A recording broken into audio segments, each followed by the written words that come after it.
Hey guys, Andrew Henderson from nomadcapitalist.com here in Kuala Lumpur, Malaysia, and one of the questions that people have asked a little bit recently as I've talked more and more about what I call the nomad capitalist lifestyle is, how does a nomad capitalist differ from an expat? Aren't you just talking about the expat lifestyle? How is this different? And so I want to talk about that in today's video because there is an important difference. Now, here at Nomad Capitalist, we are guided by 5 magic words, as I call them. Go where you're treated best. And that's something that I think is not only innately within us as human beings, we always want to seek out the best situation for everything. But it's also something that we've suppressed a lot over the years. It's also something that I think a lot of us feel is wrong. We feel that to go after what is best is sometimes the wrong thing to do. And not only are nomad capitalists guided by those 5 magic words, go where you're treated best, not where you're treated well enough, not where you're treated pretty well or where it's good but there are problems. It's go where you're treated best in every aspect of your life. Now, if you've watched our stuff for a while, you know that. Here's the other difference between a nomad capitalist and just someone who is an expat or a digital nomad or anyone who's not following those 5 magic words. I think that what nomad capitalists do is they consider all the facts and they consider every piece of the situation before making a decision. So they consider the 3 major pillars that I talk about when I'm helping people, and that is finance, residence, and citizenship and investment. What most expats will do is they'll say, hey, there's a great job opportunity in Dubai. And from a tax point of view, if you're not an American especially, that's a pretty good deal. Or they'll say, hey, I want to go start a business and I've always wanted to live in Australia. That person's an expat. In fact, I've got friends right now who are in South Africa and they want to go and they want to give their kids what they would call a better opportunity. And so they don't really look at it the same way that I do entirely, where the better opportunities are in the places that aren't super developed. They say, hey, we want to move our kids to Australia. And that's done from one perspective, which is the residence / citizenship / lifestyle perspective. Hey, we'd like to get an Australian passport and we'd like to have things be expensive and we'd like to, have everything that comes with Australia. And for that, we're going to pay a boatload of taxes. But we want the things that we think come with that, like good schools. That's the expat view. The nomad capitalist view looks at it from the 360-degree angle and says, well, hold on a second.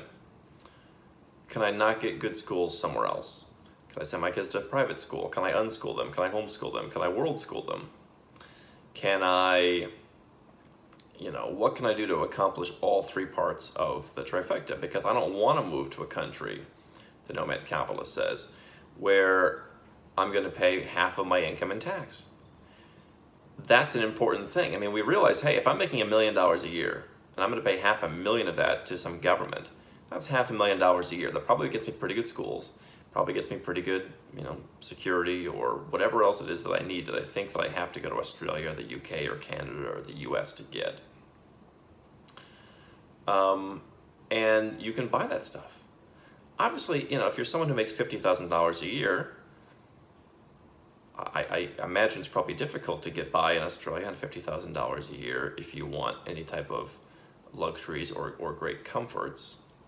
But if that's your goal and you're looking for a passport and you're just kind of working at a job, then that can work. But when we're talking about higher level 6- and 7-figure expats and 6- and 7-figure business owners, why become a nomad capitalist versus just a digital nomad or an expat? The difference really is in evaluating everything. And I think that a lot of people go out and they get hung up. I see it on my social media feeds all the time.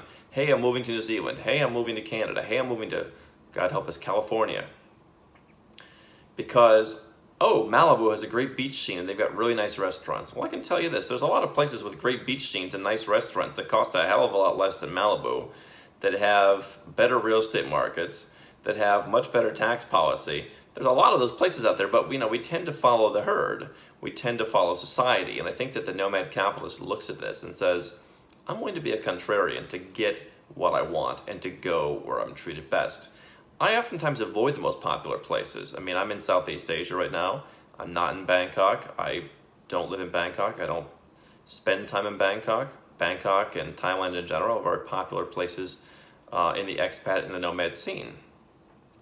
I like to be a bit of a contrarian because I like to really dig in and see on a holistic level, how does this place work? And so I think that a lot of people who get stuck paying a lot of taxes or not having a total nomad capitalist strategy are the ones who they go to a certain place because they think it has social cachet, or they think it has good schools, or they think it has a certain level of development that they need, or they think that it's going to be easier to get laid there, or whatever it is the reason. And I think that to be a true nomad capitalist, you have to look at things from a 360-degree view. Obviously, no place is perfect. No place has everything that you want. For me, one of the big issues is how do I keep more of my money legally and do with that what I want? And when you have more money in your pocket, you can pretty much, they say, money doesn't buy happiness, and I totally agree. But if the things you're looking for can be bought, being able to buy in a better neighborhood, so you feel a bit safer, being able to send your kids to schools. A lot of the things that people want from developed countries could be had for a fraction of the price if you're a 6 or 7 figure earner, by simply taking the money that you would save in taxes by going to a 0 or low tax country and reinvesting that and doing it yourself. A lot of people who are politically conservative in their home countries talk about how the government wastes their money and does it inefficiently. And then when they move somewhere else, they choose to go somewhere very similar, i.e. from the US to New Zealand or the US to Canada, where they're basically jumping from one frying pan to another. With Nomad Capitalist, we want to jump from the frying pan back onto the cool, refreshing surface of the countertop where we're in total control. So that's an important difference.